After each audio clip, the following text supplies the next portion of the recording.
Live stream is started. Sergeants, can you start your recordings? Recording to the PC on the way.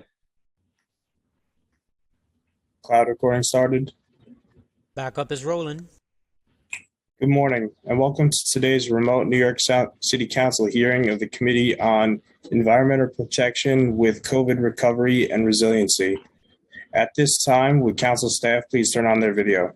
Please place electronic devices on vibrate or silent. If you wish to submit testimony, you may do so at testimony@council.nyc.gov. That is testimony@council.nyc.gov. Thank you. Chair, we are ready to begin. Thank you. Thank you and good morning. I am Jim Gennaro, Chair of the Committee on Environmental Protection, and I am delighted to be holding a joint hearing with the Council's Subcommittee on COVID-19 Recovery and Resiliency, which is chaired by my good friend and great colleague, Francisco Moya. Our two committees are holding an oversight hearing on New York City's COVID-19 wastewater testing pilot program. In response to the COVID-19 pandemic, the Council passed Local Law 28 of 2021, which required DEP, in consultation with the Health Department, to create a pilot program to test the city's wastewater treatment plants for the presence of SARS-CoV-2, the virus that causes COVID, and to submit the results of the program in the form of a report to the City Council. With COVID, it makes sense to know all that is knowable, to try to get ahead of it, try to prepare for the next mutation of the disease, and to develop research and detection protocols that can be applicable to other diseases as well. The Local Law 28 mandate to test New York City wastewater is based upon the assumption that any substance introduced by humans into the sewer system that remains stable in wastewater can be used to calculate the original concentration of COVID in a given population. In the past, this framework has been used to calculate the prevalence of drug use, the prevalence of Tamiflu use during the 2009 influenza pandemic, and to monitor the prevalence of certain diseases. Because viruses don't grow outside of host cells, changes in concentration of viral particles in wastewater can be used for detection of new viral outbreaks, the emergence of new viral strains, and potentially be extrapolated to determine the extent of infection in a given population. 3 weeks ago, right on time, DEP submitted the report mandated by Local Law 28 titled, and I quote, "Analysis of the effectiveness of a pilot program to monitor SARS-CoV-2 in the presence of CoV-2 presence in wastewater in New York City," close quote. We thank DEP and the Health Department for their dedicated efforts in producing this report and for the valuable contribution they have made to adding to the growing body of COVID science. DEP will review the findings of this report at today's hearing. Overall, it appears that the pilot was highly effective in developing New York City's capacity for wastewater-based epidemiology and has allowed DEP to establish methods of measuring SARS-CoV-2 levels, detecting SARS-CoV-2 variants in wastewater, and to develop the necessary relationships with academic, state, and federal partners to undertake this work in the future as needed. Using this methodology, DEP has been able to detect the Alpha, Gamma, Beta, Delta, and Omicron variants. These variants continue to be monitored, but are spreading now at lower levels in the United States. There is also an Omicron subvariant known as BA2, which is present in nearly half of the states in the country and is 1.5 times more transmissible than the original Omicron strain, which is most ominous. DEP and its academic partners were able to identify SARS-CoV-2 mutations that were not detected in sequencing of clinical specimens in New York City. And by clinical specimens, I mean when people go to have a COVID test at a facility. Not detected in the sequencing of clinical specimens in New York City, underscoring the importance of this program in identifying and tracking the spread of variants that may not yet be on the radar of public health officials. DEP and the Health Department have recommended pushing out the pilot program for one more year. And as of this past January, DEP has been participating in a CDC National Wastewater Surveillance System program to test wastewater throughout the country for SARS-CoV-2. This program, as I said, is expected to run for 1 year, will be paid for by the CDC, and will help DEP gain further insight into the performance of its analytical methods. Most importantly, the agency now possesses the capacity to engage in wastewater-based epidemiology in-house, which is quite an accomplishment, and is ready to use this capability in the future as needed. I would like to thank the great committee staff who have done such dedicated work to prepare for this hearing from the Environmental Protection Committee side.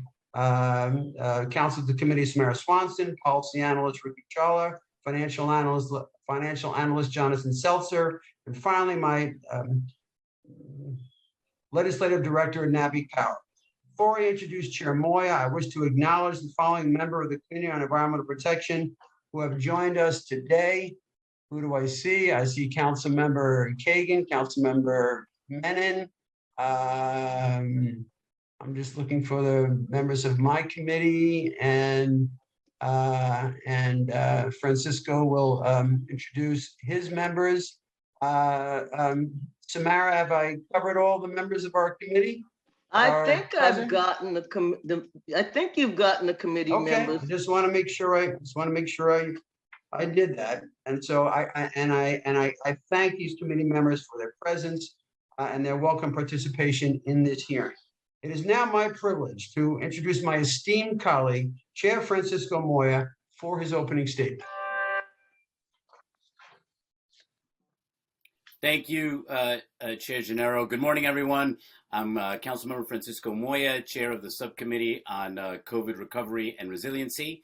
I'd like to start off by thanking my good friend and Queens boy, Chair Gennaro, for all the great work that he's done, as well as my colleagues for being present here today on a very important hearing. We're here today to discuss COVID-19 testing in wastewater in New York City, its utilities, and how we're going to be looking forward as a city with this. I'd also like to make mention that we've been joined by Council Members Rivera, Nurse, Narcisse, and Brewer.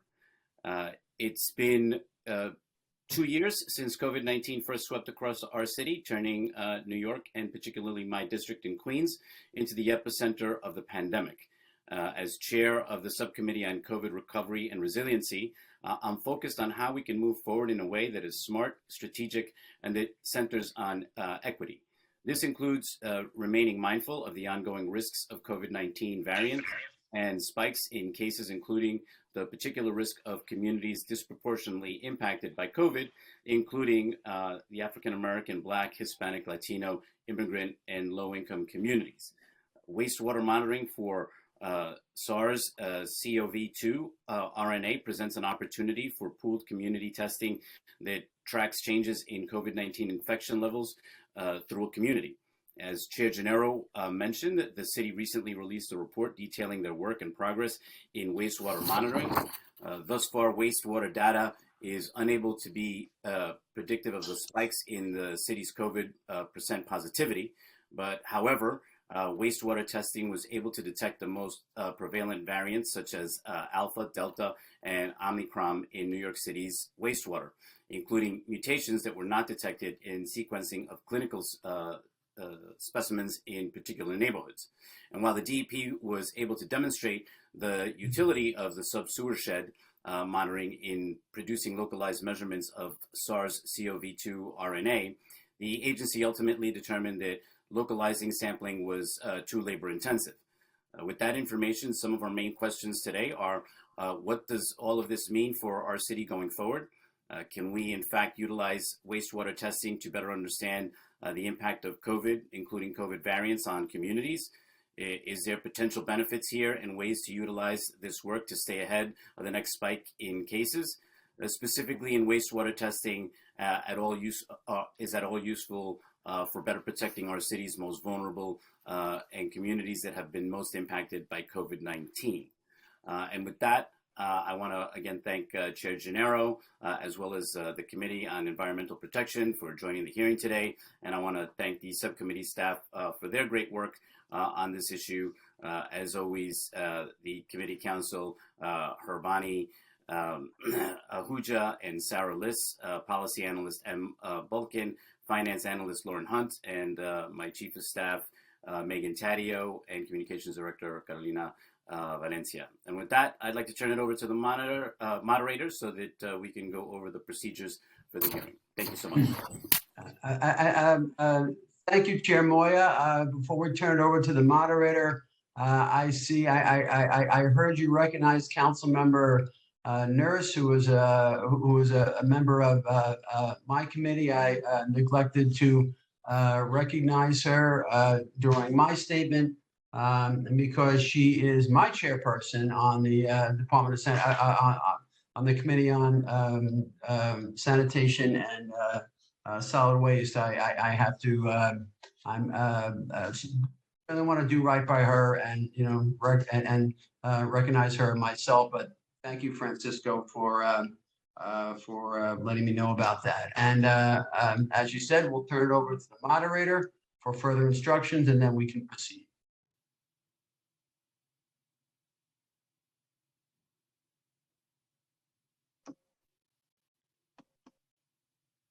I'm Samara Swanston, and counsel to the Environmental Protection Committee. Welcome to this hearing of the Environmental Protection Committee. Before I begin, I want to remind everyone that you will be on mute until you are called on to testify, when you will be unmuted by the host. I will be calling on panelists to testify. Please be aware that there could be a delay in muting and unmuting, so please be patient. Please listen for your name to be called. I will be periodically announcing who the next panelists will be. We will begin with testimony from the administration, which will be followed by testimony from members of the public. During the hearing, if council members would like to ask a question, please use the Zoom raise hand function, and I will call on you in order. We will be limiting council member questions to 5 minutes, including responses. I will call on you when it's your turn to speak. During the hearing, if council members would like to ask a question, please use the Zoom raise hand function, and I'll call on you in the order that you raised your hand. And now I would like to hand it off to the administration. I'm going to deliver the oath to the administration, and I'm going to call on each of you individually to record your answers, to be followed by your testimony. So please raise your right hands.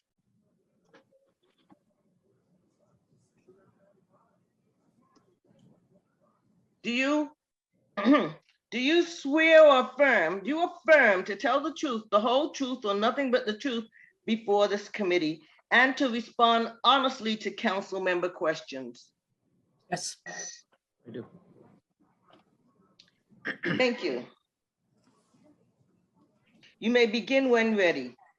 If I can just jump in for a second, and just a matter of protocol here.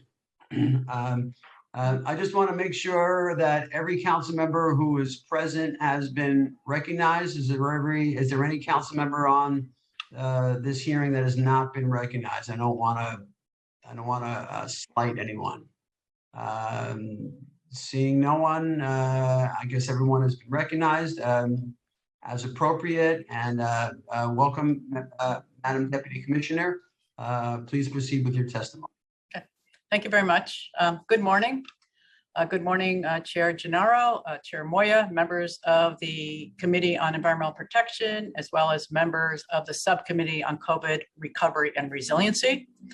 My name is Pam Elardo, and I am the Deputy Commissioner of the Bureau of Wastewater Treatment in the Department of Environmental Protection. So I lead a team of nearly 1,800 people who operate 14 wastewater resource recovery facilities, 96 pumping stations, and all associated pipelines and facilities. And we treat 1.3 billion gallons per day on a dry day of the city's wastewater. Obviously, we have a 24/7, 365 operations. So our laboratory our operations and our laboratory led DEP's portion of the COVID wastewater monitoring program since it began in August of 2020.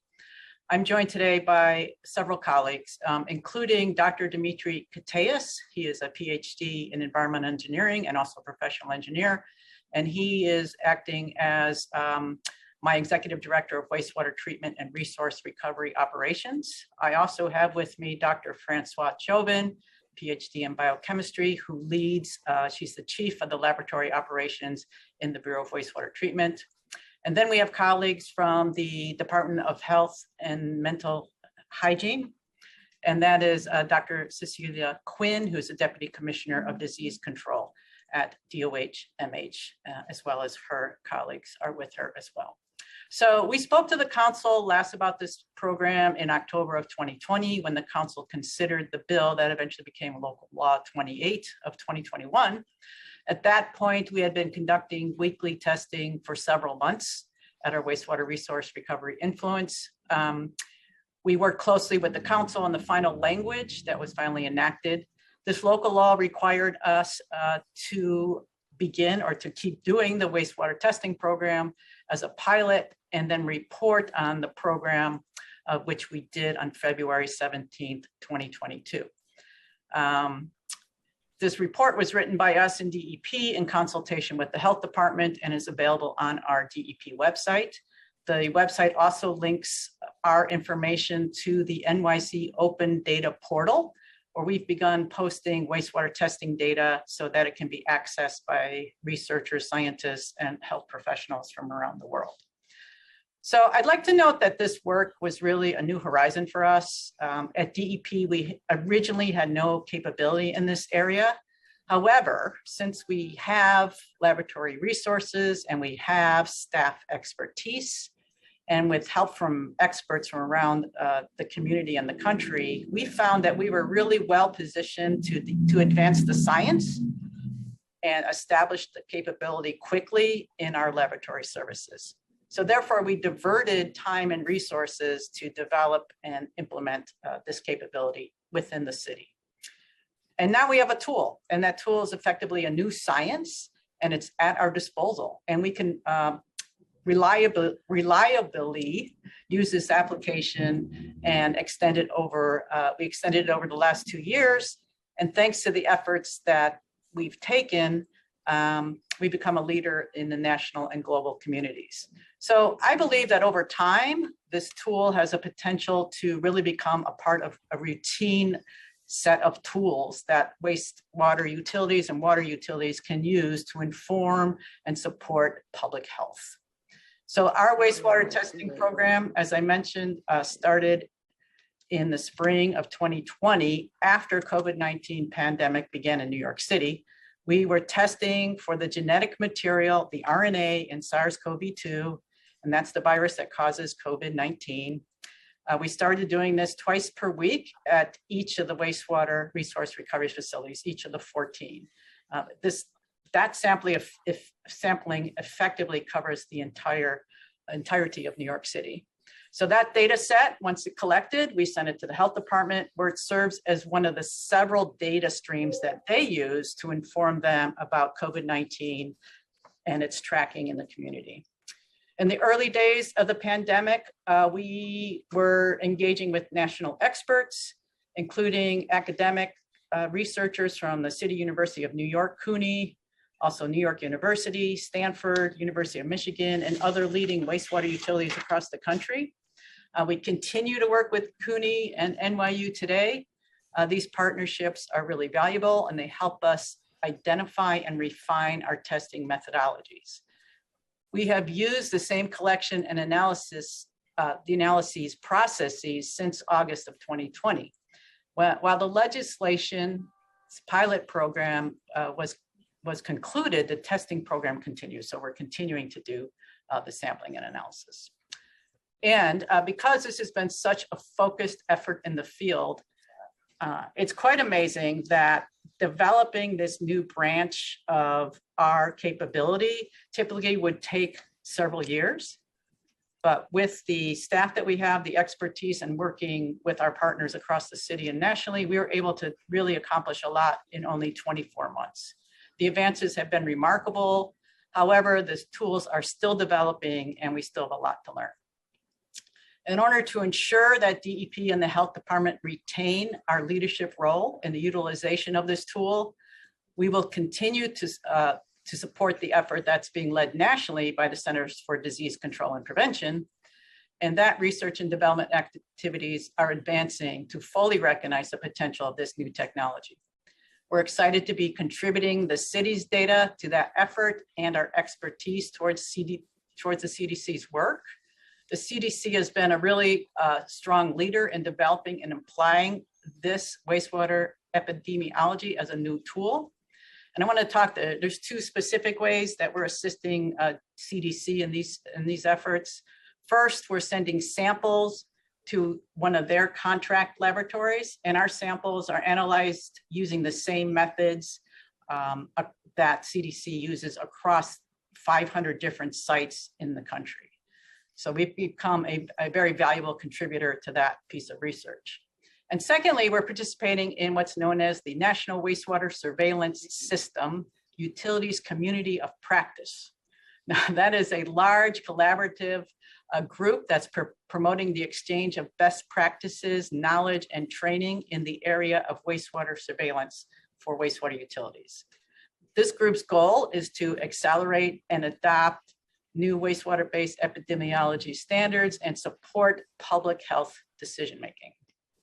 So DEP and the Department of Health continue to assess how wastewater data can be used to inform public health decisions.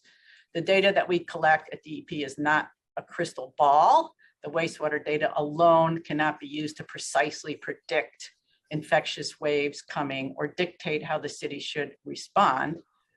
I understand that at the health department, there's an existing robust system they have for this purpose, which includes COVID testing and reporting in the community, genome sequencing of actual individual patients, and further surveillance.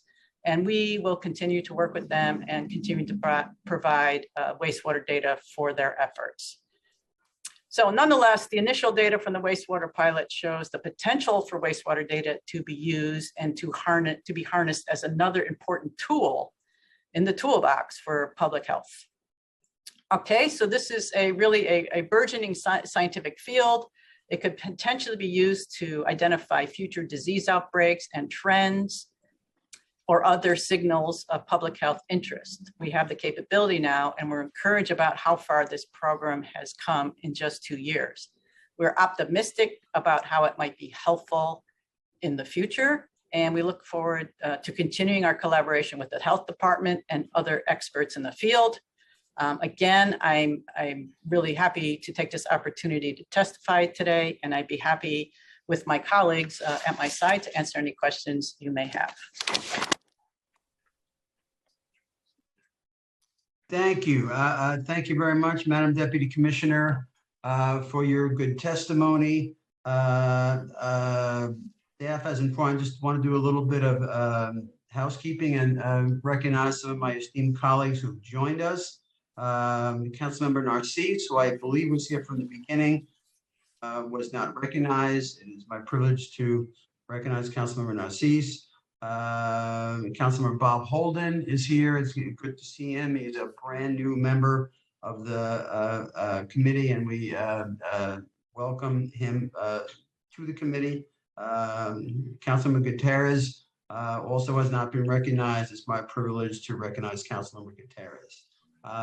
And with that, I am going to commence the questioning.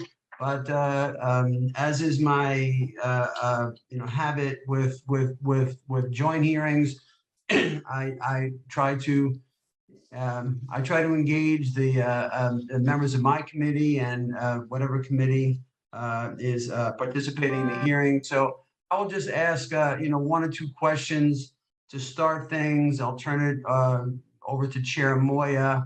And then I will wait to ask the bulk of my questions. I'm going to be here for the whole hearing anyway.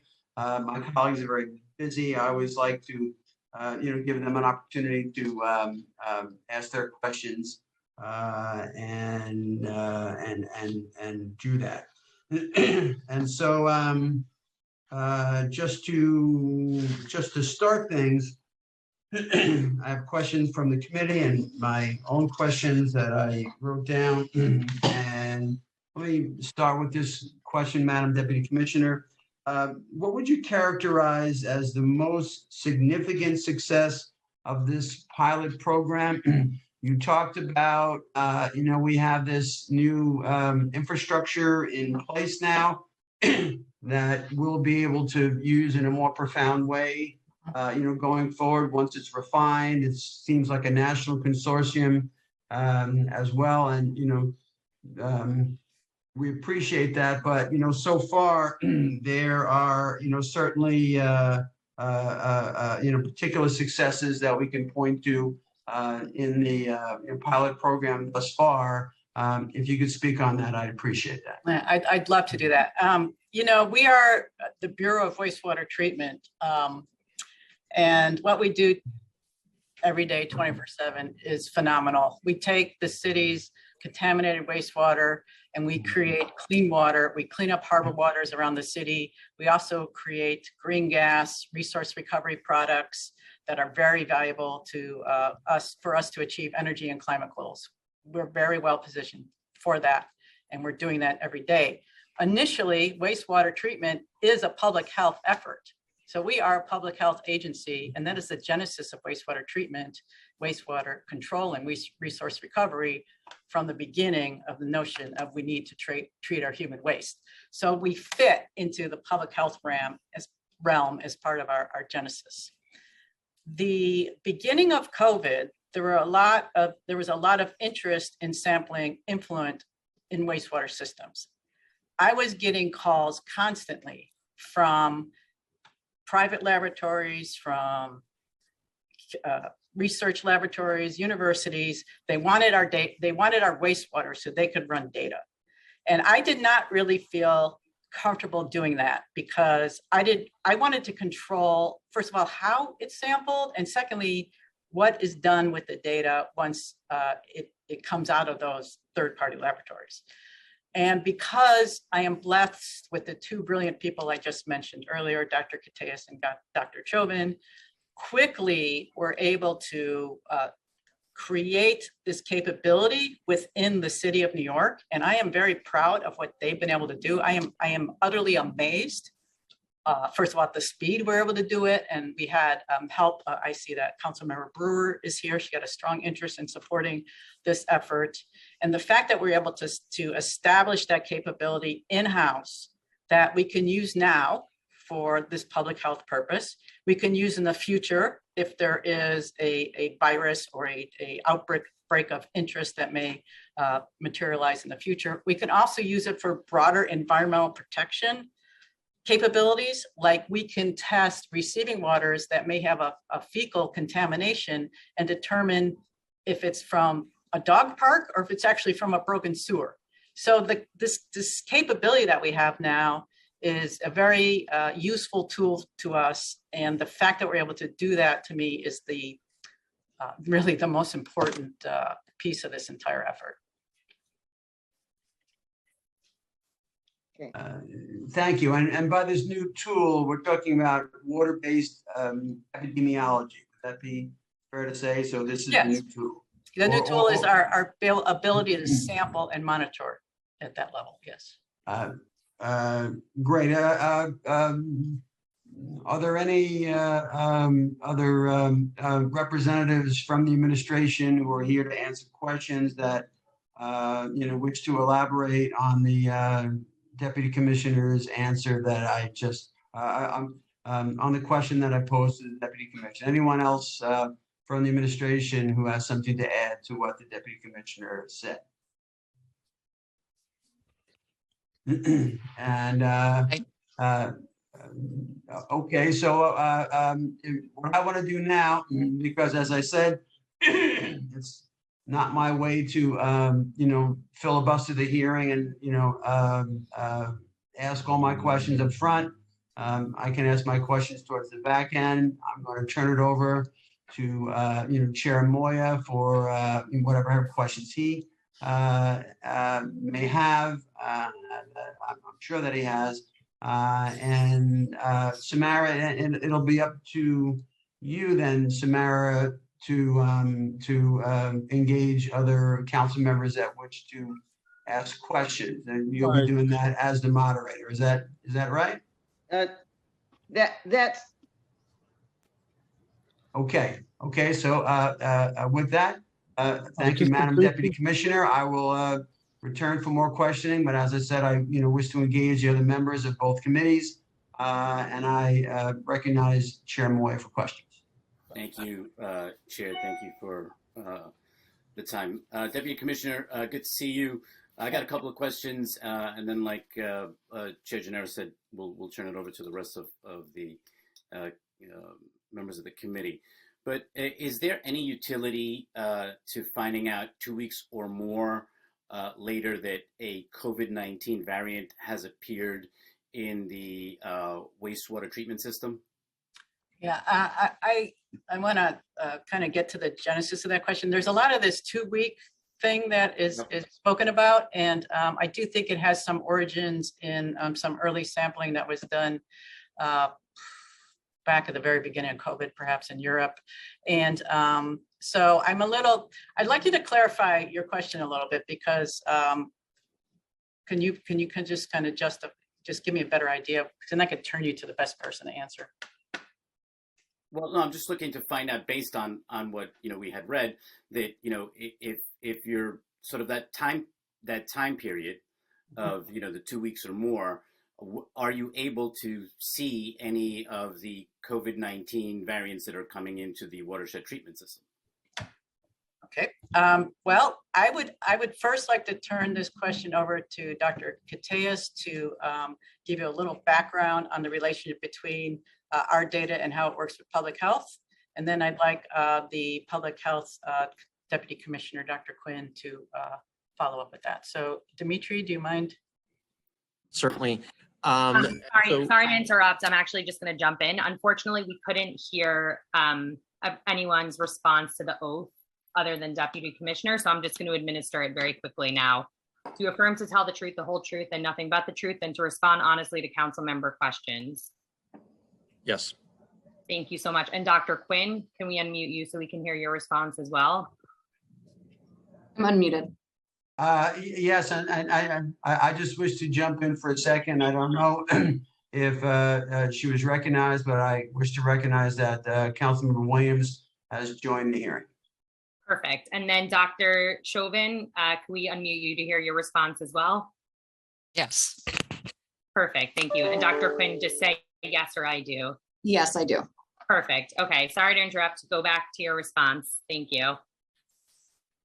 Thank you. And I'm going to start by saying that there's really two elements to the work we do. As the chair noted, there is the tracking of variants, and which does require at this point. Did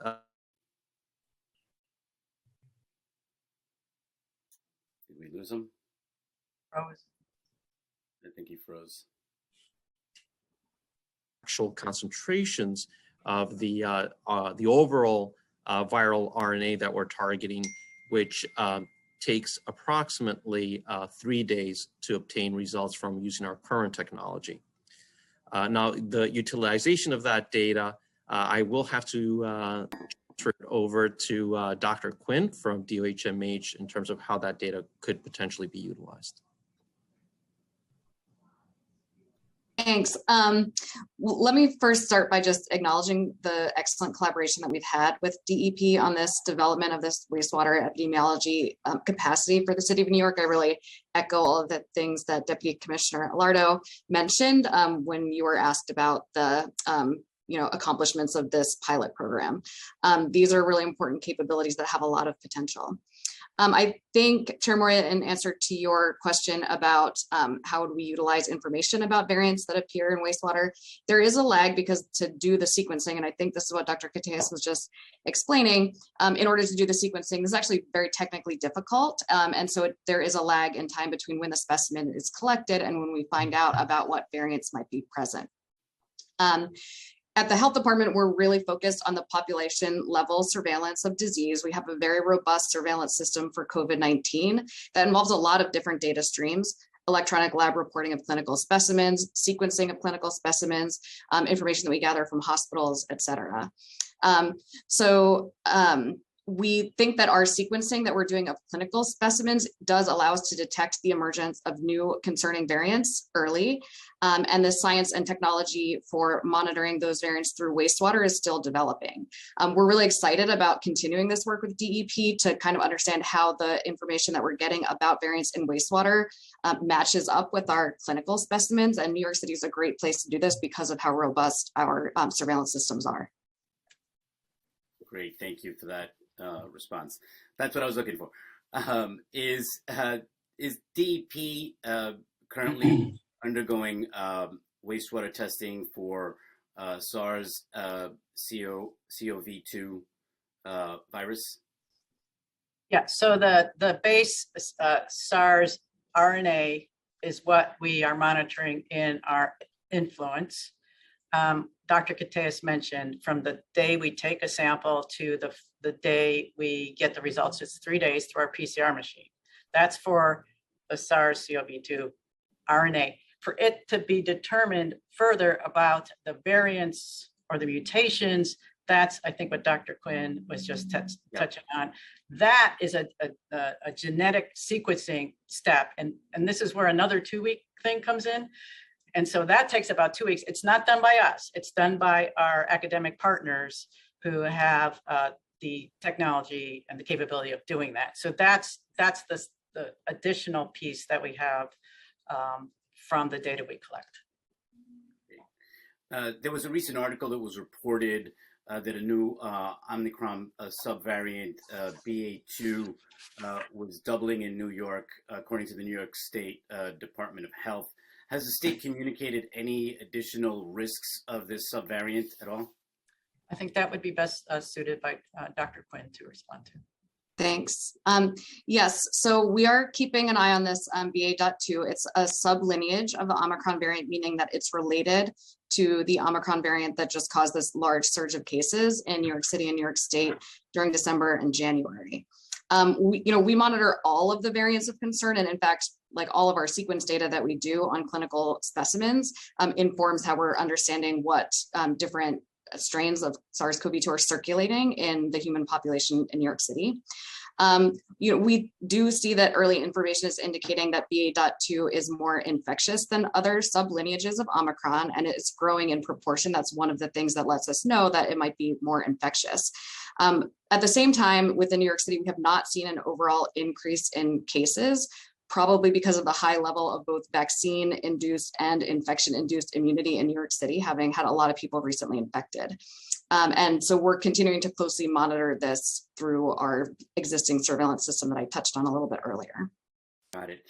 And so what are the resources that the department, would the department need to make wastewater testing for detectable COVID-19 variants a permanent process here?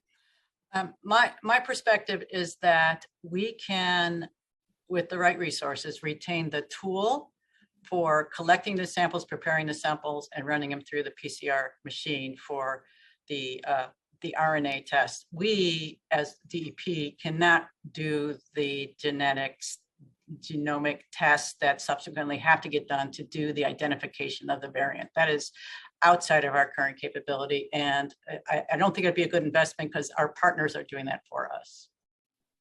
Okay.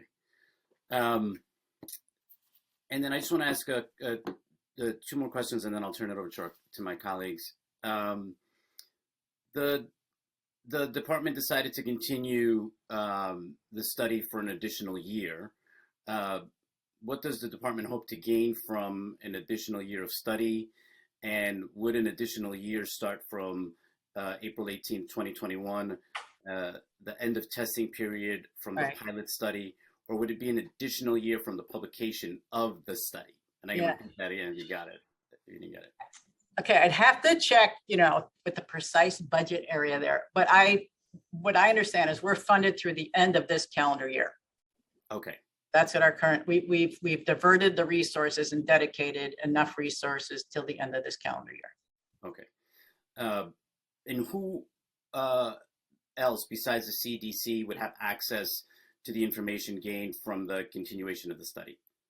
Well, right now we've got, we're in a huge community. I'm really amazed at how this community pulled together overnight. And we had, Dimitri and Francois from my team on webinars like 24/7 over, multiple time zones when this science was being refined to the extent that it is today. So it's really amazing that we were able to pull that together.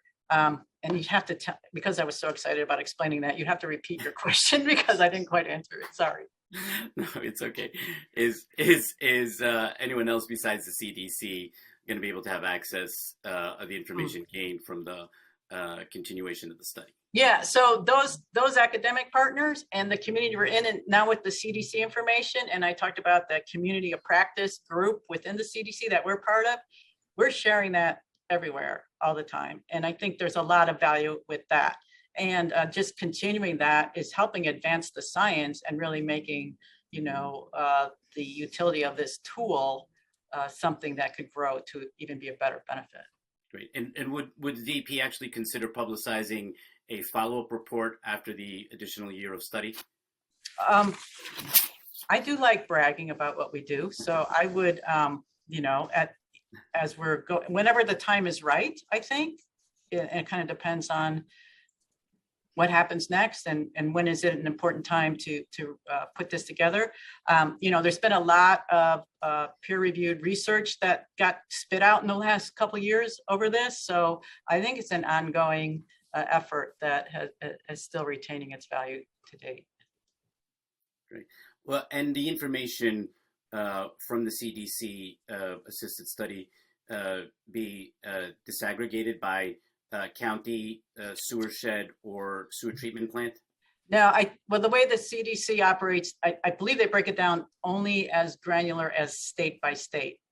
They, at least in what they publicly put out, they don't have it anything more specific than that. Got it. And my last question, and I'll come back for the second round, is there was numerous sources that have identified an increased incidence of COVID-19 in wastewater in areas where there were more facilities emanating particular matter. Has the department found any association with the location of pollution facilities and the incidence of COVID-19? And is there any, or is there enough data to potentially examine this potential correlation here? That's an interesting question. I just recently heard about this. And along with, obviously the COVID sampling that we're doing, the influent, we sample our influent water for a range of things. Some of it we sample in a 24 composite sample, some things we sample weekly, some things we sample daily. We sample suspended solids every day, multiple times a day. And I believe what somebody was, in some research, it sounds like there was a correlation potentially associated with the concentration of suspended solids versus the concentration of the COVID RNA. So I'm going to turn to Dimitri Kataïas, who may know if there's any effort on our side, but that one, I don't think we've dove in there yet. So Dimitri. Yeah, thank you, Deputy Commissioner. I'm not aware of any specific research related to the wastewater loadings. However, I would like maybe to ask that UHMH can provide any input on that question, as I believe the chair's question related to also other forms of pollution beyond the suspended solids in the wastewater, if I understand that correctly. Correct. So if there's any, like if the wastewater sheds are in areas where there may be a factory or a plant and there's emissions that come in, like we've known for many, many years, throughout the city, there's been high incidence because of pollutants from other areas where we see, high asthma rates, different things like that. That's kind of where I was leading with that question. And also, if I could just piggyback on top of that, because I heard the same thing as well. I think what we're really talking about here is particulate matter, and that could just, whether the particulate matter in areas of the city that emit particulate matter have some predisposition towards COVID for like a variety of factors, or whether the presence of particulate matter in the effluent somehow has an effect on the ability of that effluent to be, to reveal more in terms of the COVID that's in there. It could be that the existence of particulate matter is acting as a carrier or like an agent for, it somehow helps the sampling. I mean, I don't know if that's the case, but that's at least a possibility. And so if I could add that on to the chair's question for consideration and response by the health department, I'd appreciate it. I think what you're saying is atmospheric particulate matter or other stressors related to concentration of COVID. Right. And that clearly, I would like the health department, Dr. Quinn, to reflect on that. Yeah. I think this is an important question, and it kind of illustrates the need for more study of these methods and how to understand the information that we're getting from wastewater surveillance in the context of our other surveillance efforts and what we know about COVID transmission from our clinical surveillance systems. And then this is my last question. Prior to this pilot program, has the wastewater testing ever been used before to detect disease in New York City? Yeah, I'll ask Dimitri, Dr. Katias to talk about that. Not from DEP's perspective. DEP lacked the capability for molecular type work. However, on a daily basis, we do monitor, for example, fecal indicating bacteria in our treatment plant effluents to ensure that we are always meeting our permit requirements in terms of the quality of the treated water that we discharge into our harbors and waterways. I'm not aware, though, of any specific effort related to a targeted pathogen similar to what we're doing here for COVID-19. Thank you very much. And now I'm going to turn it over to our colleagues who have questions here. Samara, I believe you're going to call upon council members who have raised their hands in the order of which they've raised them. Do you have that information?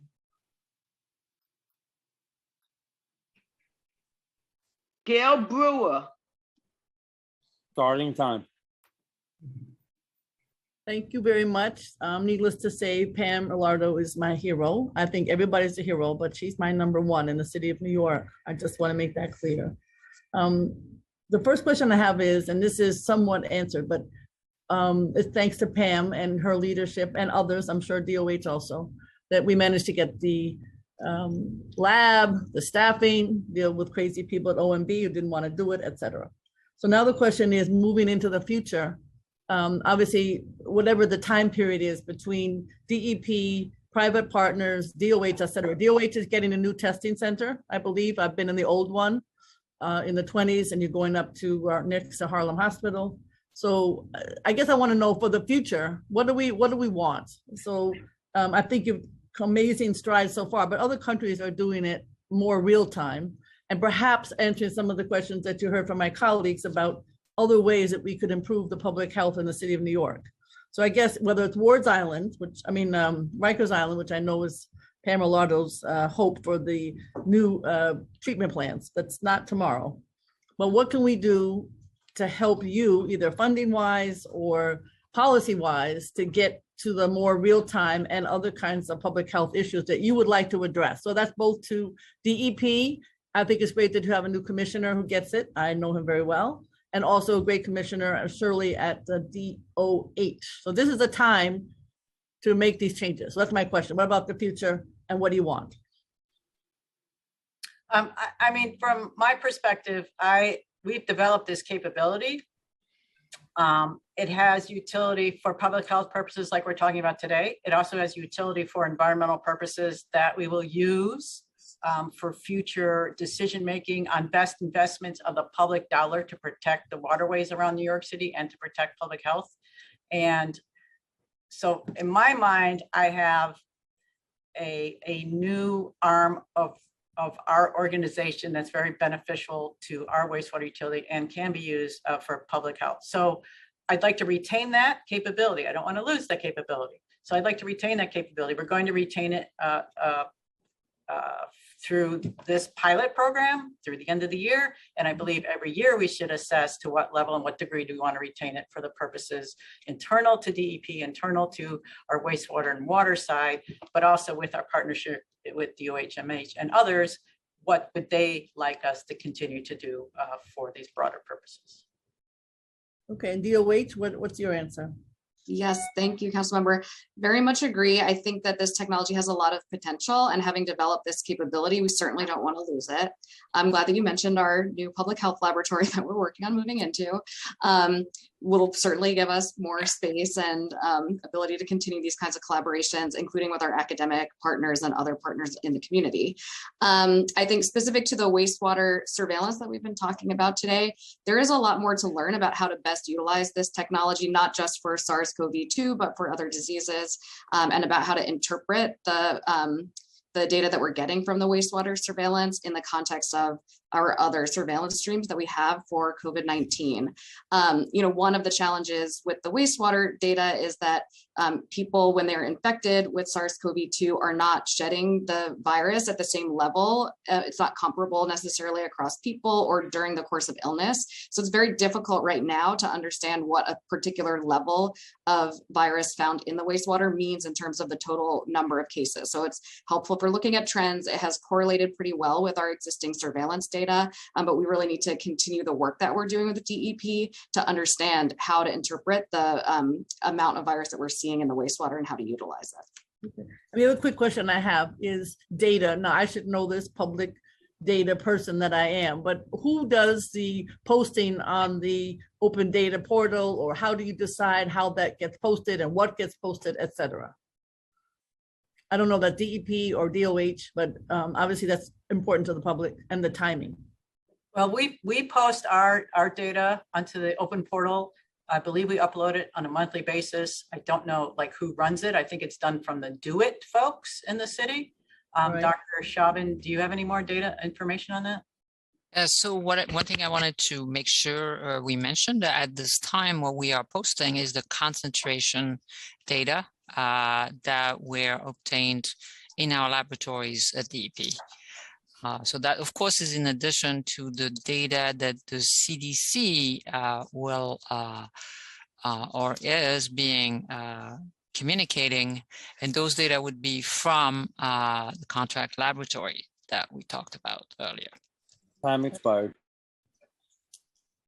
Okay, thank you. I could go on and on. Thank you.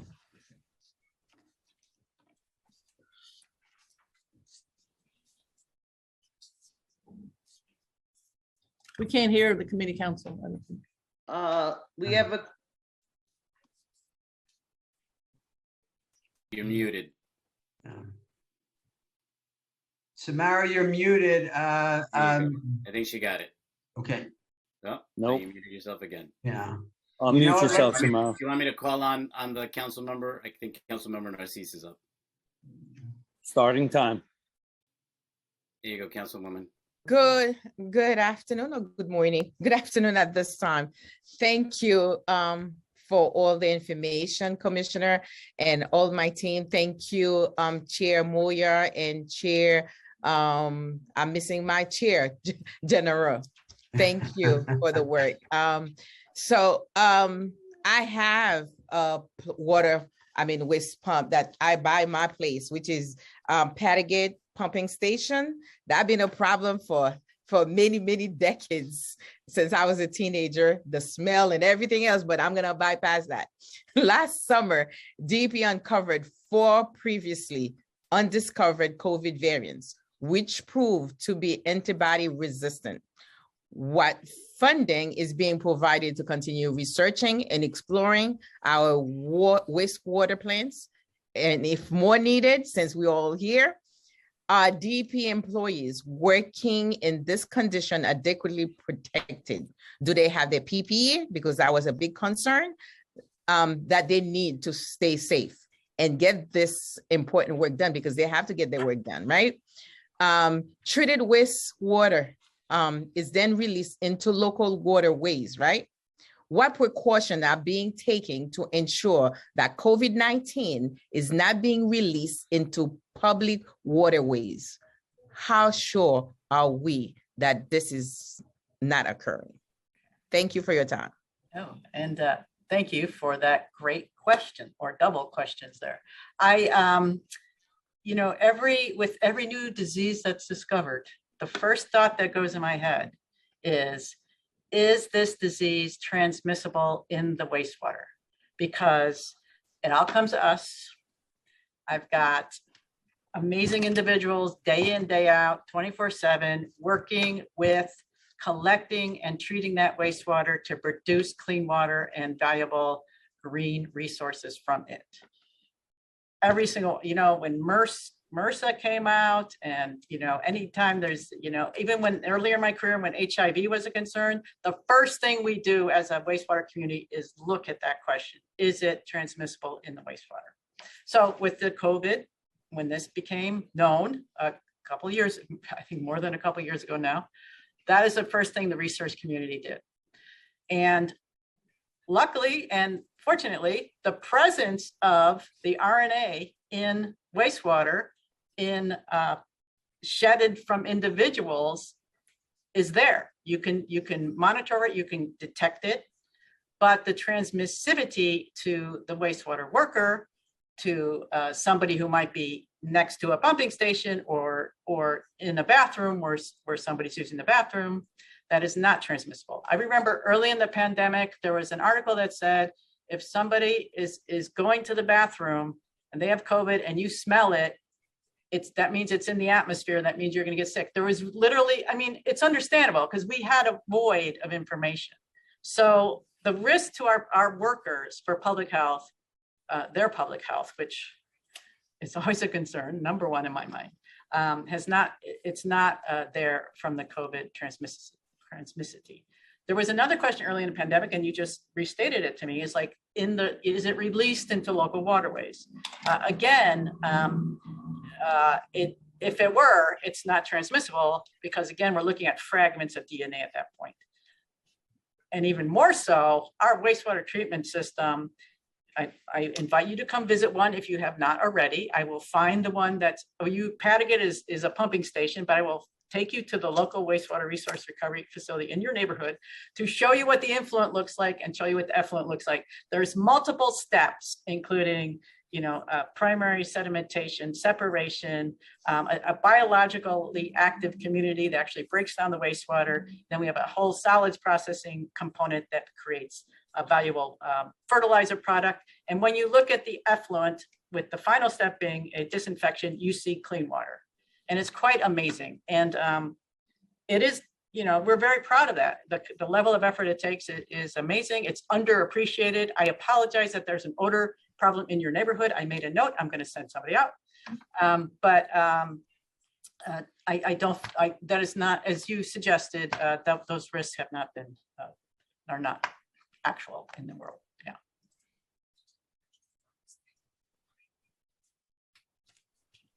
Councilmember, you're still muted.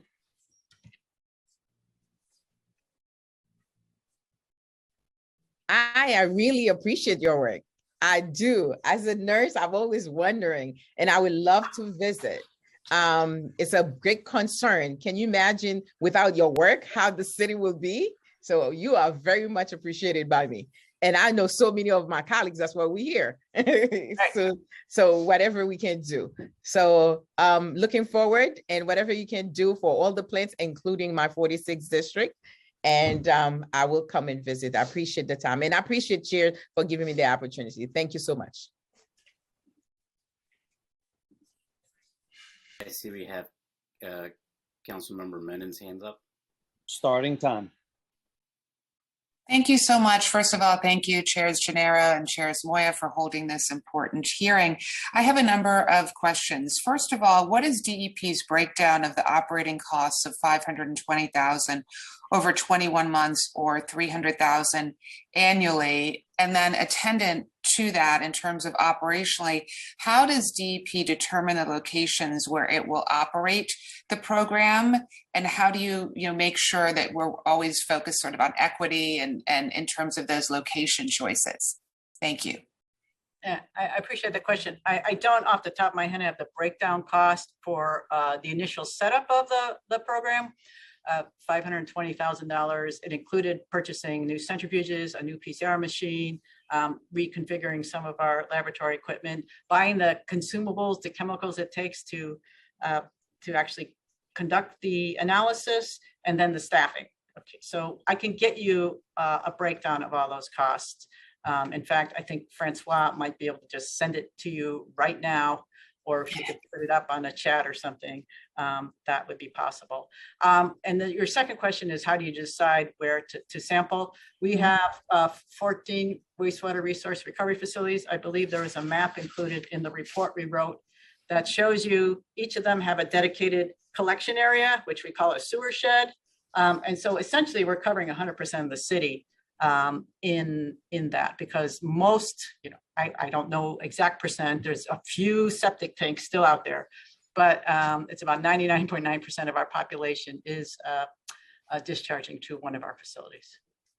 Okay, thank you. Another question I have is the report said, quote, "It is not currently possible to extrapolate sewage testing data into specific numbers of infected individuals, and testing at the treatment plant level would not capture evidence of infected individuals not serviced by the municipal sewer system," unquote.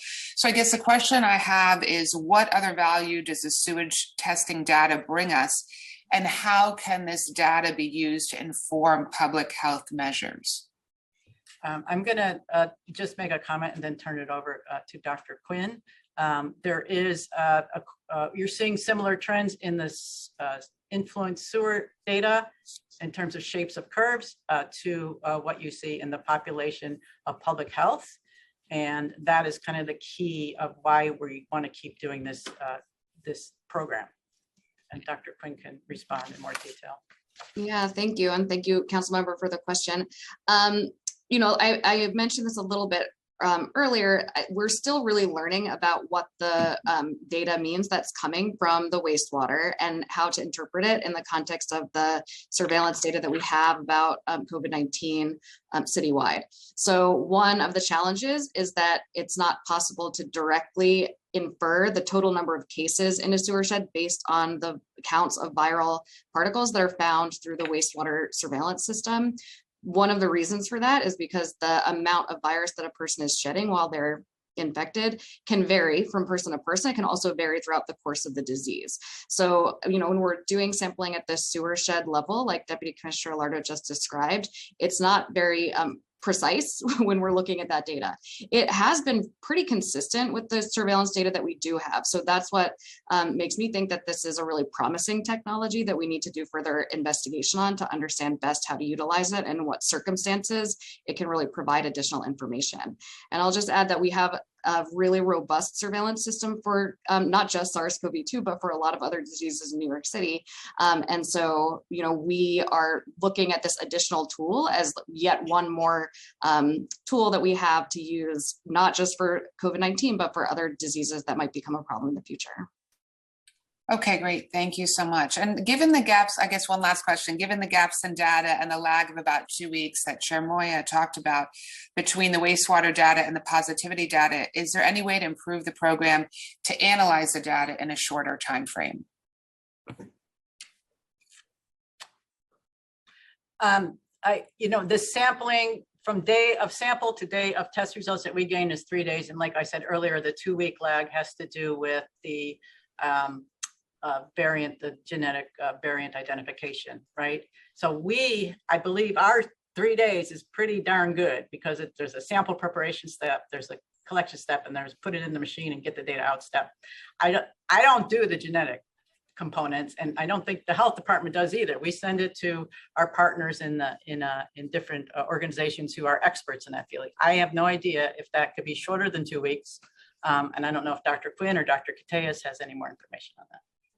Time expired. Let me just jump in here to say that if there are other panelists that can speak to Councilmember Menon's questions, I will allow their answers even though the time has expired. Does anybody else on the witness panel wish to speak to Councilmember Menon's question? So, the health department is not doing the sequencing the sequencing step for the wastewater data. That's the academic partnership that we have that's generating that data. The health department does do sequencing on clinical specimens that are collected through our COVID Express testing sites and some other sources that we do sequencing on. And it is a lengthy process. So, we have a delay even in our sequencing for clinical specimens as well. It's technically more complicated than just detecting the SARS-CoV-2 RNA. And so we have that, information about the presence and the amount of SARS-CoV-2 RNA in the sewer sheds much sooner than we have the variant data. At the same time, in New York City, we are sequencing a lot of clinical specimens for SARS-CoV-2, and we're sharing that data weekly on our website as well. So I think we have fairly robust surveillance for SARS-CoV-2 variants in New York City. Thank you. And before we proceed to other members that have questions, I am informed by staff that we're joined by the Majority Whip Brooks Powers and by Councilmember Ressler, who is a chair, who is a member of the Committee on Environmental Protection. If there's any other council members that have not been recognized, please let the moderator know, and we'll be happy to recognize you. And I'll ask the moderator if there are any other council members that have questions. And I have one, but I want to wait for other members who may have questions.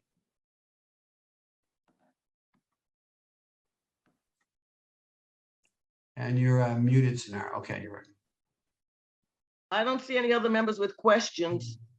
Okay, then I'll pose. Oh, wait. Councilmember Narcisse raised her hand. Starting time. Okay, we'll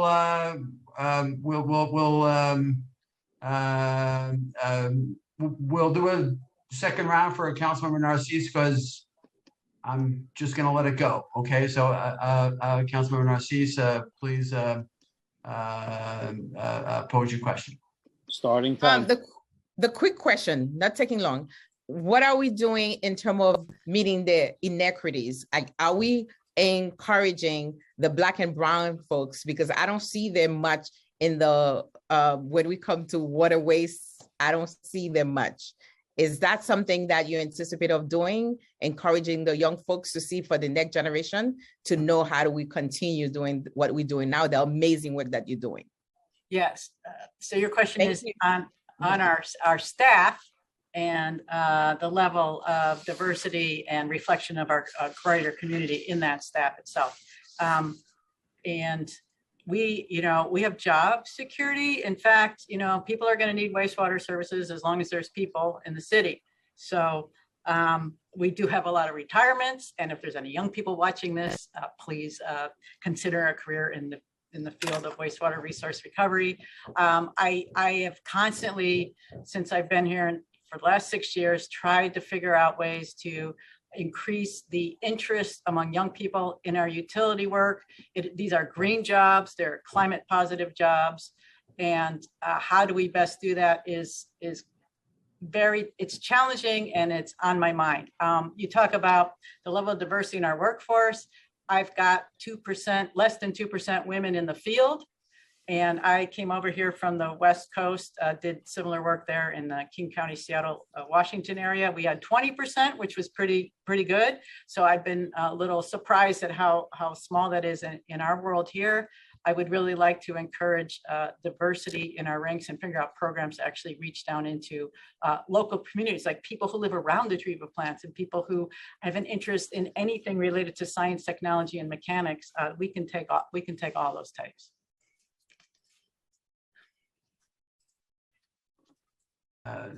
Thank you. Thank you.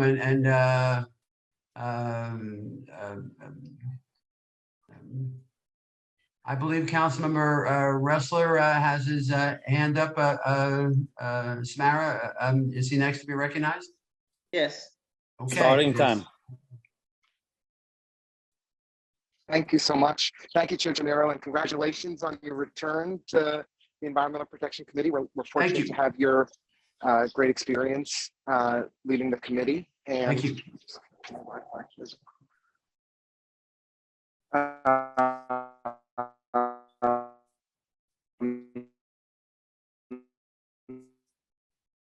Lincoln, you're breaking up. All right. So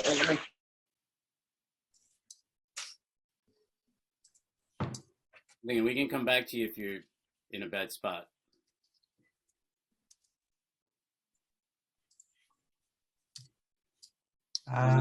Sorry, should be better now if that works. I apologize. Yep, we can hear you.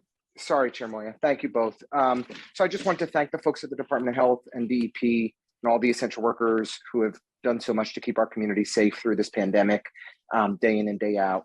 You know, as Chair Moya raised and Councilmember Menon underscored, I am concerned about the delays in the information and the analysis of the wastewater data actually being analyzed and informing us of new trends. I think we were just so late on Omicron. It was clear that the presence of the variant was widespread before anybody in New York City government really could confirm it or understood it. And I'll tell you more broadly, and I think this is for Deputy Commissioner Quinn, I'm concerned that as we are dramatically loosening restrictions around COVID, we are also eliminating or phenomenally reducing our testing and tracing infrastructure. I mean, I just went to one of the largest testing sites in my area this morning, which is listed as a testing site, to find that it had been closed with nobody having told us at Modell's over across from Barclays Center. So could you provide some context? I realize it's not the core portion of the hearing, but it's certainly pertinent to the reduction in city-supported testing sites that we're experiencing right now, and how we can track and monitor the presence of new variants if we do not have adequate testing infrastructure in place. And before the answer, before you provide the answer, the question is a little off topic, but I'm very, very happy to give Councilmember Ressler some latitude here, because I think it is a very critical question. Thank you. Thank you, and I'm happy to answer it. So if it's okay with Deputy Commissioner Lara, I'll just start. So yes, thanks for the important question. I guess I definitely want to make sure that people know that the health department was informing New Yorkers when we started to hear about Omicron circulating globally, that it would be coming to New York City, and that we expected that it would be here, that it was circulating in early December. And as we started to have more evidence of that, we were sharing that very publicly and asking New Yorkers to change their behavior at a difficult time for them to do that. And many of them followed our advice, thank goodness. So, you know, and as I mentioned earlier, we do have very robust surveillance systems in New York City to monitor trends of COVID-19, including the different variants that are present. You know, we expect there to be less need for testing when the cases are low, because we recommend that people get tested when they have been exposed, when there's fewer people having COVID, then they have fewer exposures, but we're ready to ramp that up when we need to. At this point in the pandemic, we have a lot of different tools that we have both to monitor the pandemic and to help keep people safe. The wastewater surveillance that we're talking about today is one of the new tools that we have to help us with monitoring. It's not totally clear like exactly how to use it separately from the other sources that we have. So we need to interpret it in the context of all of the data that we have about COVID-19. We also have a lot of access to home tests that we did not have even just a few months before the Omicron surge started. So that's another change that New Yorkers are utilizing those tests to help keep themselves and their family and their communities safe. And most importantly, we have very high vaccine coverage in New York City for COVID-19 vaccine. We have many New Yorkers have chosen to become fully vaccinated. We're still emphasizing the need for vaccination, especially in the younger age groups, age 5 to 11, and also to encourage people to get their booster shots so that they remain up to date, because you were right that we are not completely out of the woods and that there could be new variants and further surges of COVID-19. And to that end, I also wanted to remind people that last week, the health department released a new alert level to help New Yorkers understand how COVID is circulating within New York City and what they can do to protect themselves and their families. This is a really important tool that's based on our existing surveillance systems that can help people know how to keep themselves safe and what to do as we move through the pandemic. That's helpful. Thank you very much, Deputy Commissioner Quinn. I'm expired. Thank you, Councilmember Ressler. Samara, are there other members of either committee that have questions for the panel, save myself and Francisco?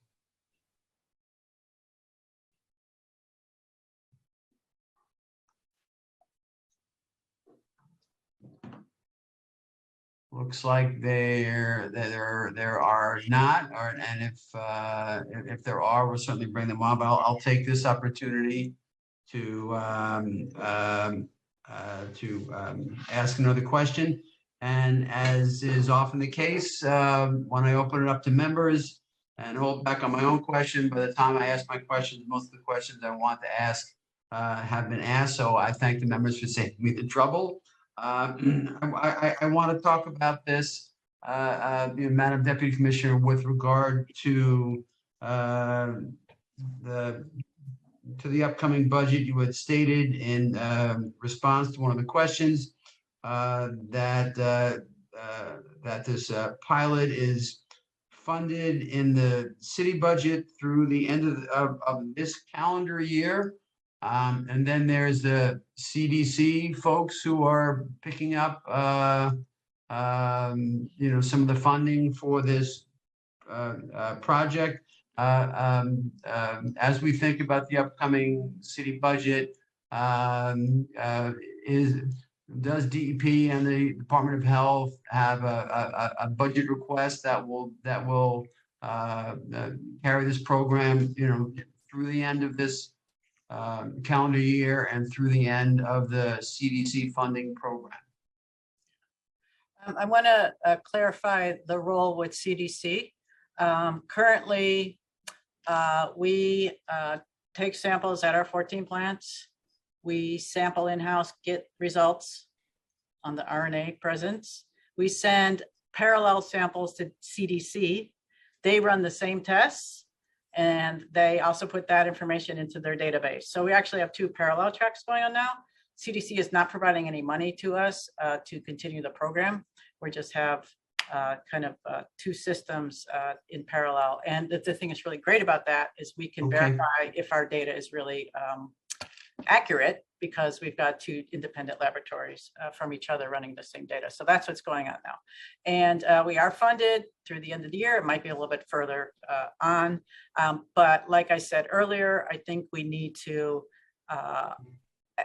almost on a quarterly basis, assess what information we're getting, whether the level of utility that we currently have with it, how we can use it in the future, near term, long term, and really do that kind of analysis. I'm not ready to do that now for any future part of the program, but I think we're going to keep that alive constantly. Thank you, Madam Deputy Commissioner. I will make a note to the Environmental Protection Committee staff that we should, raise this as a budget question when we have our budget hearing at the end of the month. We want to know how this program is going to be sustained, beyond the end of this calendar year, which will only be halfway through the next budget year. And With that question asked, I don't have any other questions. I'll ask Chair Moya if he has other questions. I just have one question. I want to go back to the original, one of the original questions that I asked, which was, and I'll read it again so that you can remember. A recent article reported that the new Omicron subvariant BA2 was doubling in New York, despite the immunity from infections and vaccinations, according to the New York State Department of Health. The article further stated that as of Wednesday, wastewater sites in New York City have recorded an increase in the coronavirus genetic material over recent weeks from February 19th to March 5th. The report also indicated that the new subvariant spiked cases across Denmark and the UK. Meanwhile, New York State and the city have just recently rolled back the health requirements for school and businesses as the new subvariant is showing up. In your opinion, is this wise to remove the COVID restrictions at this time? And are we prepared for the possibility of the BA2 subvariant extending the winter surge that would be coming up as well? That is a health department question, and I'd like to pass it on. Thank you. Right. So, you know, the BA.2 has been increasing in terms of the proportion of all SARS-CoV-2 specimens that are sequenced. The proportion that is BA.2 has increased. But during that same period of time, the overall trend has been a decrease in cases. Hospitalizations are very low. Deaths have also continued to decrease. So the overall picture is one of transmission decreasing, yet at the same time, a particular sublineage of SARS-CoV-2 is increasing in proportion to the other variants that are circulating. That's probably because it is slightly more infectious or might have other competitive advantages against the other circulating sublineages.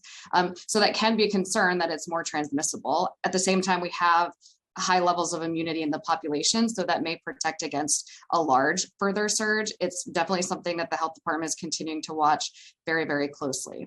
It's hard to interpret from what's happening in other countries exactly what will happen when it comes to New York City, because so many factors are involved in determining what the shape of those curves might look like. But it's certainly something we're looking at very closely. And in terms of your question about, you know, starting to change some of the restrictions, like I mentioned earlier, the alert level system that we released last week, I think will be very helpful to help people understand how we're looking at the data and understanding the risk to New Yorkers at any given moment. So just one quick follow up to that, because the city has seen a massive drop in testing, possibly due to the at-home kits or fewer concerns about the milder variant. So how will we continue to monitor the COVID-19 trends and the trajectory of community transmission? Yeah, we have seen demand for testing decrease, as I would have expected when we start to see transmission decrease. We are also looking really closely at the more severe cases of COVID-19 as an important part of our surveillance systems. There is much better ability to detect those cases because people who are seeking healthcare because they're ill are much more likely to get tested than people who might have mild or asymptomatic infections. At the same time, the total amount of reported cases is still an important part of what we're following. That will go up usually before the hospitalizations or severe cases. So we continue to use that as part of our understanding of what's going on with transmission within New York City. And all of those are part of the alert system that we released last week. And then I'll just add on top of that, we also have the wastewater data that we're getting from our colleagues at DEP that can help to interpret what's happening with the surveillance data that we are looking at. Great. Okay, thank you very much. Thank you, Doctor. Thank you, Chair Moya. I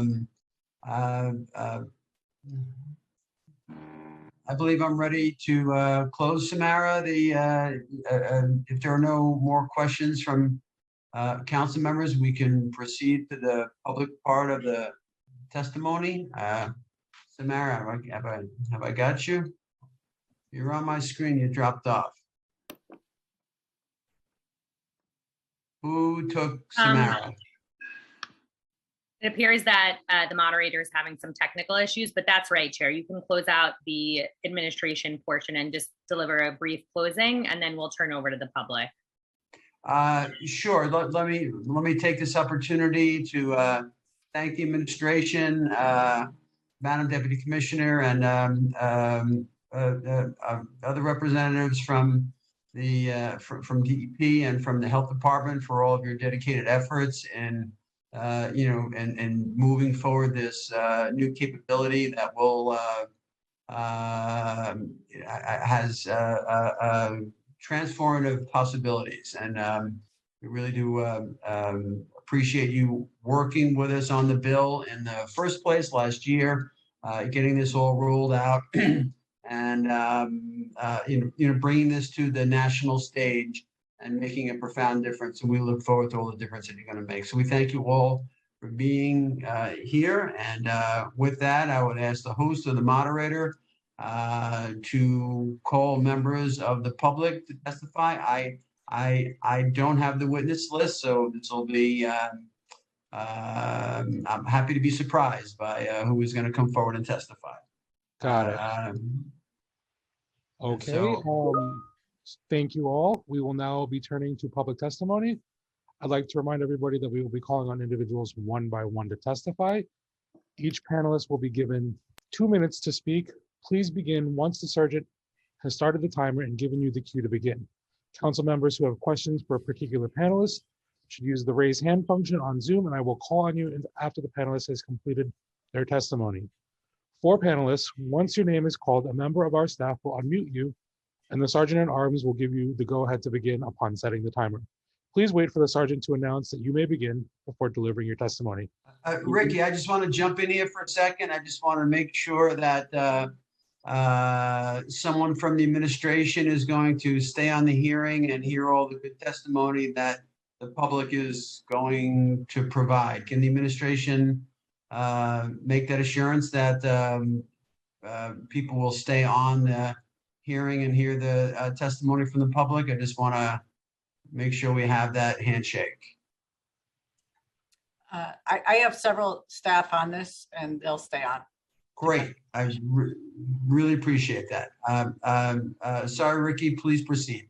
Not a problem. We will be calling first on Dr. John Dennehy. One moment. Dr. John Dennehy. Starting time. Hi, everyone. My name is John Dennehy. Thank you to the committee, Chair Gennaro and the rest of the committee for inviting me to share my testimony. I'm part of the team at Queens College of the City University of New York, who has been working with the DEP and the DOHMH with developing the protocol to monitor SARS coronavirus in New York City wastewater. And we started doing this in June of 2020.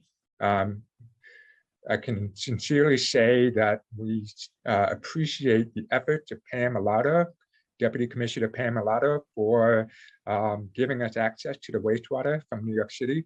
And she basically facilitated all this work.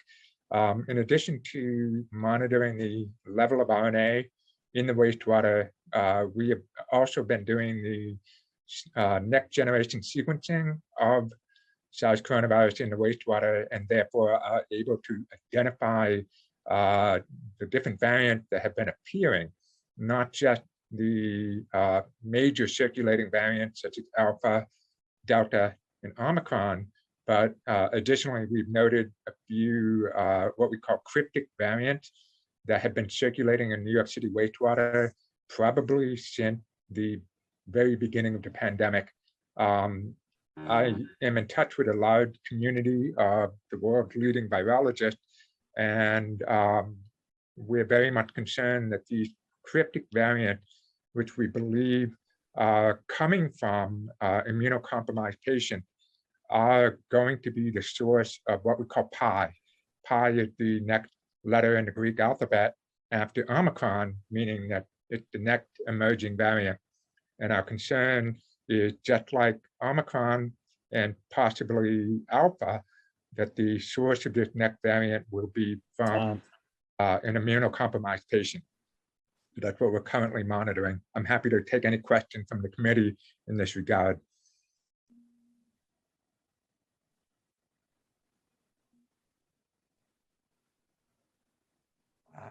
Chairman Ricky, Chair Gennaro? yeah, sure. Thank you. Thank you, Dr. Dennehy. You're working out of the main QC campus, are you? Queens College, yes. Okay, yes. In my district, happy to support QC. I taught there for 8 years, once upon a time, long time ago. Could you just elaborate a little more on the very end of your statement in which you raise the specter of these new emerging variants? I'm kind of concerned about and like a nexus between those variants and people who have compromised immune systems. I didn't quite follow that. I'd be happy if you could expand on that. So what we are seeing is that these new variants, including Omicron, are accumulating many new mutations in what we call the receptor binding domain. This is the part of the virus to help the virus attach to and get into host cell. Part of what's going on is that the Omicron variant has accumulated many mutations in the receptor binding domain, which we believe has to do with evasion of the immune system. So we have a number of the different variants that have appeared, Alpha and Omicron, naturally we all know about, which have accumulated many mutations in this receptor binding domain, presumably to help them infect patients that are that are resistant to the virus, that have been vaccinated or have recovered from the virus. And we believe that these variants have originated in patients that are immune compromised. And the reason is they're immune compromised, they're not completely able to clear the virus from their system, but they can raise some immune response, which means over time, the virus will accumulate more and more infection, more and more mutation that enable them to evade the host immune system. One of the issues is that these patients are not able to clear the virus, so they have been infected for an extremely long period, up to a year. And in that time, they've acquired a number of different mutations that evade the immune system. That means they can infect new patients that have resistance to the virus from being vaccinated or have been infected with a prior variant. So that is our big concern now, is that we're going to see the next variant of concern is going to be resistant to neutralization by antibody-mediated immunity from vaccination or from prior infection. Right now, if I can kind of translate that into my own layman's perspective. So you have people who have compromised immune systems, they get infected, difficult for them to fight it off, and the virus stays in their system, and their compromised immune system is essentially like a playground for the variant to continue to mutate. It's kind of like a mutation playground. And that's so they're like a petri dish of or petri dish, I think is the proper pronunciation. So they're like a petri dish for the emergence of new variants that and this is, and of course people realize that people who have compromised immune systems are always going to be a little jammed up with regard to any kind of infection. This presents, in your view, as I understand you, threat to the population at large, because these people, unfortunately, are, giving rise to variants that could go from, themselves to others that have that may be able to evade all the measures that we have at hand right now, being vaccination or having been infected by one of the strains thus far. So they could get hit with something that we don't have a remedy for now. Is that a fair assessment of what you're Yeah, stating? so spot on. I love your metaphors, petri dish, playground. That's exactly what we're seeing. Okay, it's a little scary. It's a little scary, but we thank you for your good work, and all the more reason why we should make sure that we keep this research funded in the next city budget, which I think is one of the good things to come out of this hearing. Make sure that we keep this work going. So I do have one other thing to mention, if you will allow me the time. Sure. Well, you're from Queens College, so you get a little latitude. Go ahead. Okay, thank you. The federal government announced a major budget was passed last night. Part of that included a community funding project to Queens through the Office of Grace Meng, and they've awarded us a grant to support a wastewater epidemiology training laboratory, wet lab, at Queens College with the amount funding was 1.85 million. So we're very happy to hear that. This fits much into what some of the council members were asking, and also what some of the DOH and DEP members were saying about the importance of training the next generation of scientists and researchers to have these skills to monitor wastewater. So we're very happy to hear this project has been funded. Thank you, and I'm making a note to my own legislative director, Navi, who I know is listening in. If you, Dr. Dennehy, would be willing to, welcome me for a little tour of what you're doing, I'll come over to the college and you can show me what's going on and what is going to be done with the funding from Representative Grace Meng. Is that okay? You do. I mean, I'm fully vaccinated. I'm fully vaccinated, so I'm vaccinated, boosted, the whole thing. So Navi, make sure we make our way over to Queens College to visit with Dr. Dennehy and his colleagues. And thank you, Doctor, for being here and for being part of this hearing. Thank you.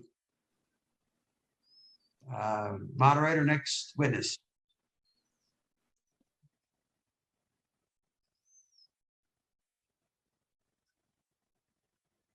Sorry, just a brief moment. Samara's seeing if her issue has been resolved, but it seems like it's still ongoing. So just give us a brief moment, sorry. Sure, no problem.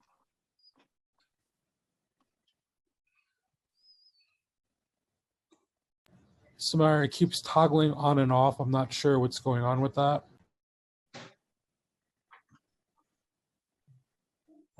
Ricky, We'll be, sorry, I'll take over.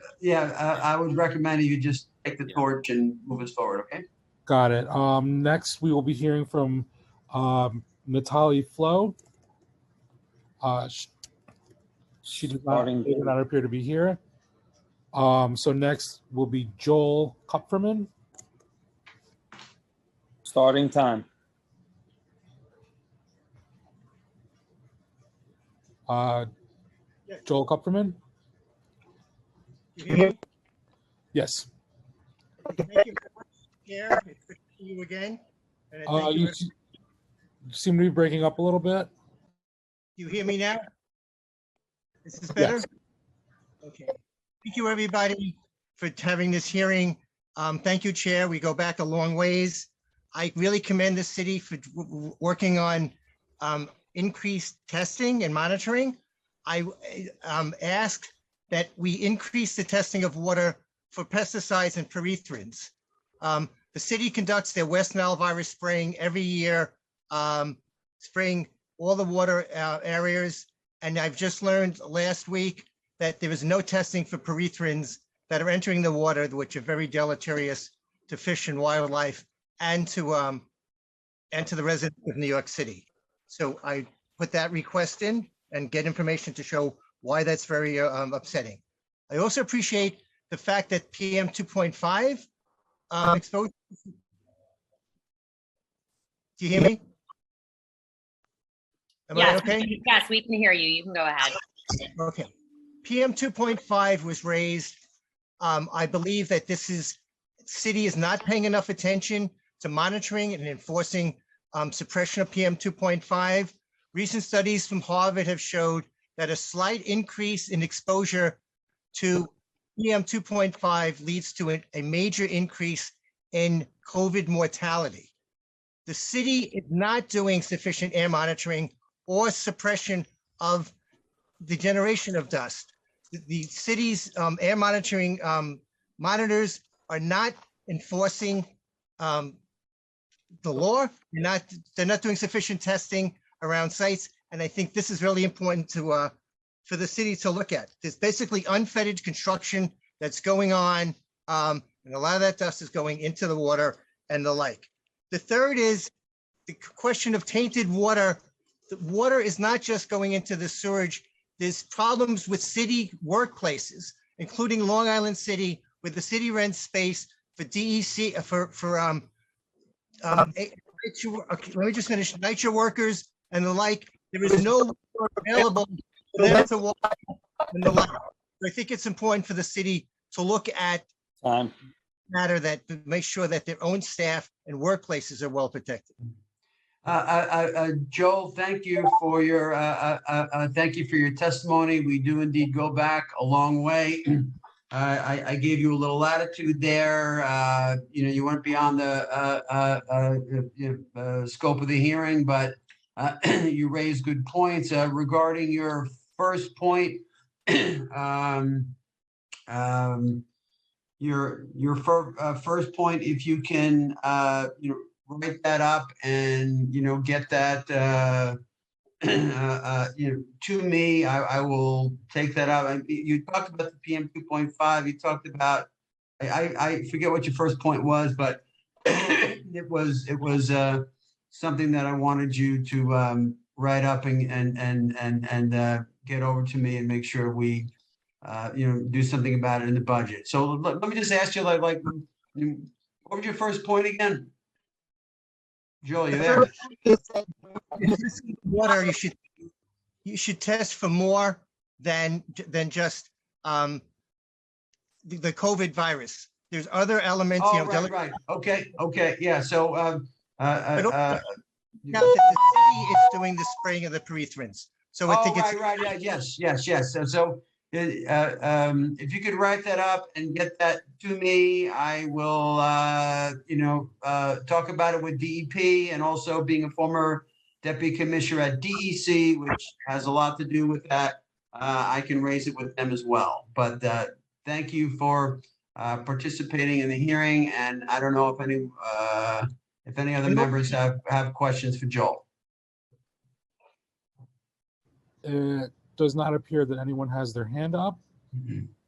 At this time, it seems that the public panel is closed, but just in case, if we have inadvertently missed anyone who is registered to testify today and has yet to be called, please use the Zoom raise hand function and you will be called in the order that your hand has been raised.